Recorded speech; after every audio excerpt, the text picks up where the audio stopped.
this is too wide, it should be a little narrower so that I can feel better about myself. One of the happiest days of my life was when I was 18 or 19 years old. I was starting to bodybuild then. And you know those stalls? Of course, you know, the urinals, the little stalls with the urinals in the bathrooms, in the public bathrooms. So I went to the bathroom in a shopping mall, and I couldn't fit in the small stalls for the urinal. So I had to pee a mile away. I was so happy. I finally had lats.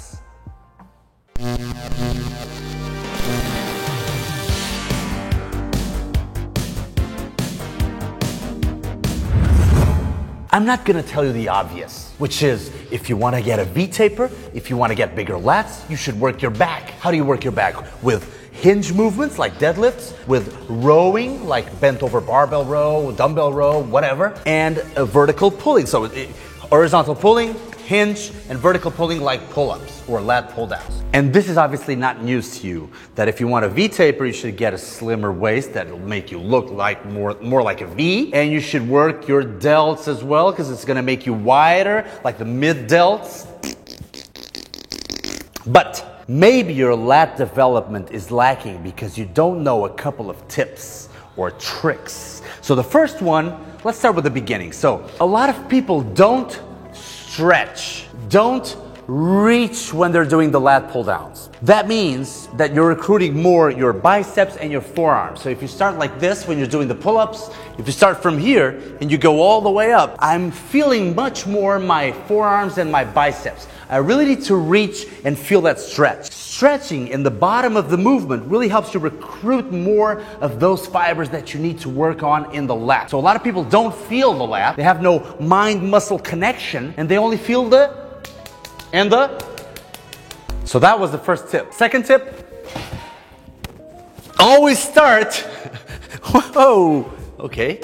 Always start with a scap pull-up. The scap pull-up is the reaching up of your chest where you're engaging those lats and beginning the movement. Even if you stretch and if you don't do the scap pull-up, it's gonna look something like this.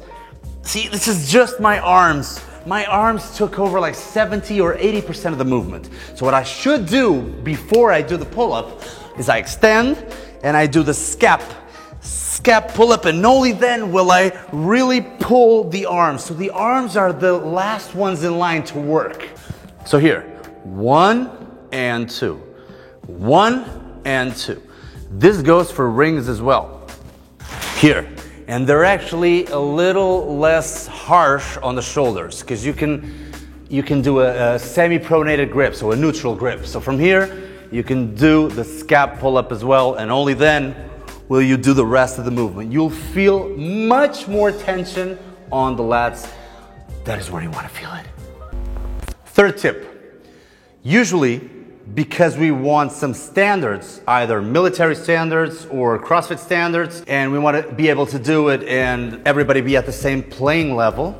Sometimes we tell people, or a lot of the times we tell people to go with their chin above the bar, which means that we can measure it and quantify it, and everybody's at the same level playing field. But that does not account for the best recruitment of the lats. Every bodybuilder knows this. If you go with the bar on top of your nose and come back down, that is the best way that you can finish the exercise. So the upper portion of the exercise will finish when you're at the exact peak of the muscular contraction in your lats. So instead of doing this, so from here, instead of doing this all the way up, because here I'm only feeling my forearms and my biceps once again, I'm going here.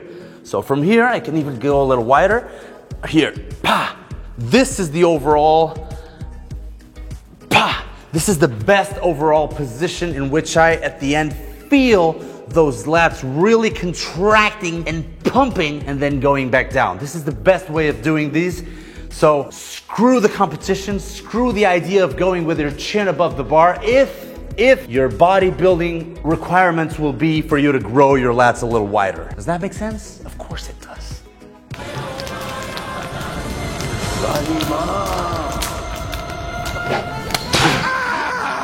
Last tip, and probably the most important of them all. You should wrap your rubber band, and you're gonna know which rubber band because you've seen the video of which rubber band to choose in best exercises. Yeah? Yes? Yes, very good, nice. Yes, very good, nice. So, with the rubber band, you're gonna place your hand on the inside, you're gonna turn it around in order to have it stuck. Go all the way back. Feel that stretch that I was talking to you about. Go to the scap retraction and then pull all the way backwards. I do this exercise around 2 sets or 3 sets of 8 repetitions with my students before they go on to do the pull-ups. So here, once again, from here, 1, 2, in order to activate those lats. And whenever they have the difficulty doing this exercise, or whenever I notice that they're using their arms more than their lats once again, what I do is I tell them that the focus should be the elbow. The elbow is dictating the movement instead of the arm, instead of the hand. So it's not the hand that's pulling, it's the elbow that's leading the way, as if you wanted your elbow to touch your hip. And if they have a hard time understanding this with their mind-muscle connection, I throw a couple of fingers behind their elbow. So I'm doing this little pressure here, and I force them to make my arm go backwards, my 2 fingers go backwards. So I'm doing this little tension on the elbow to make them use the elbow to go all the way back. Once you know how to use the elbow, and once the elbow is leading the movement, either here or on the pull-ups, the elbow is leading the movement, you will definitely feel the mind-muscle connection, and your lats will grow a lot more, and you'll be much, much happier, and will have every fulfillment in your entire life. No doubt.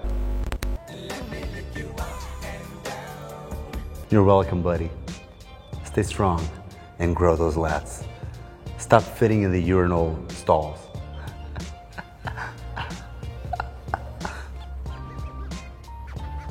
Let me show you my favorite exercises with this one.